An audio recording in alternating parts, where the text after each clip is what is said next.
Prime Minister, Prayuth Chan-o-cha, is calling upon the spirit world for protection as he moved into the offices at Government House in Bangkok last month. Prayuth, who seized power in a bloodless coup earlier this year, recently told an audience that he doused himself in holy water to ward off the curses of his enemies. And members of his staff have been seen carrying statues and other objects considered lucky into the Prime Minister's office.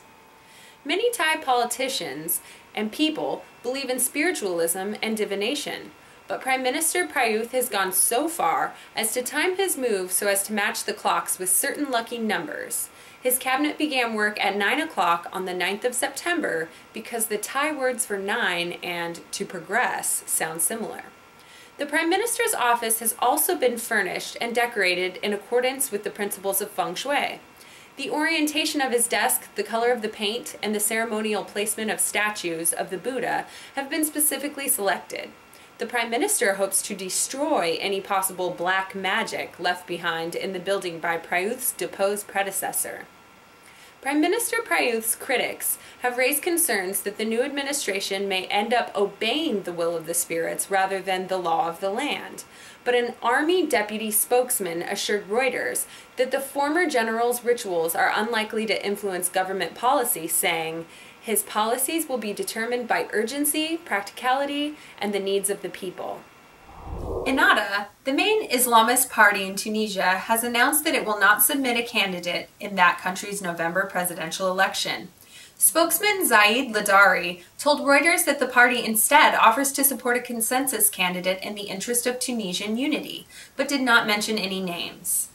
Ennahda, which is polling around 30% in opinion polls of Tunisian voters, will likely have a strong presence in the upcoming parliamentary elections to be held on October 27th.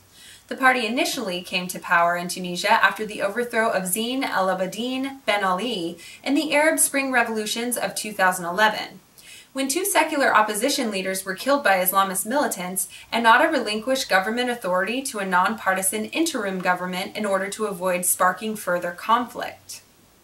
Secular opposition groups say Ennahda's dominance in the last parliamentary election damaged the fledgling democracy in Tunisia, and the party seems to agree.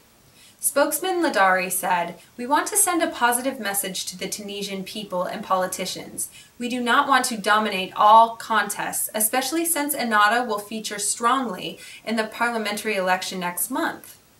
The party's largest political challenge is the secular call for Tunisia, whose leader, Beji Caid Essebsi, has said his party is ready to govern the country cooperatively with Ennahda if the election results in an ideologically mixed house.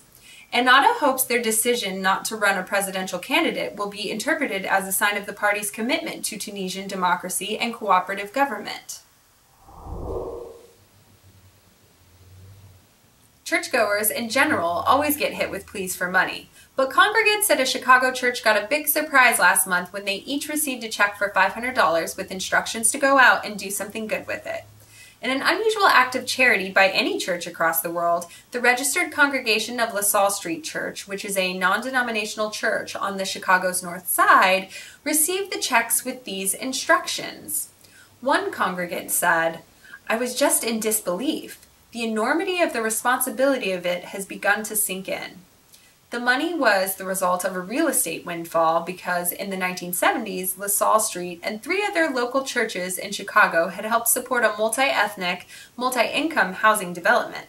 It was sold in June in what is now a desirable neighborhood in Chicago, and LaSalle Street Church got $1.6 million.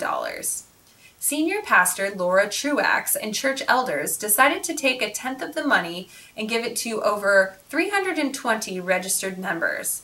The church as a whole will decide what to do with the rest of the money. The congregants who received the money were asked to pray about how they could best spend the money, but did not specify how. "We asked people what they feel they've been called to do," Truax said. She said, "LaSalle is a strong social justice church, and we had this amazing opportunity to invest in the kingdom of God in a big way." Truax also said their congregants vary from the wealthy to the homeless, so if someone wants to use the money for rent, that is okay too.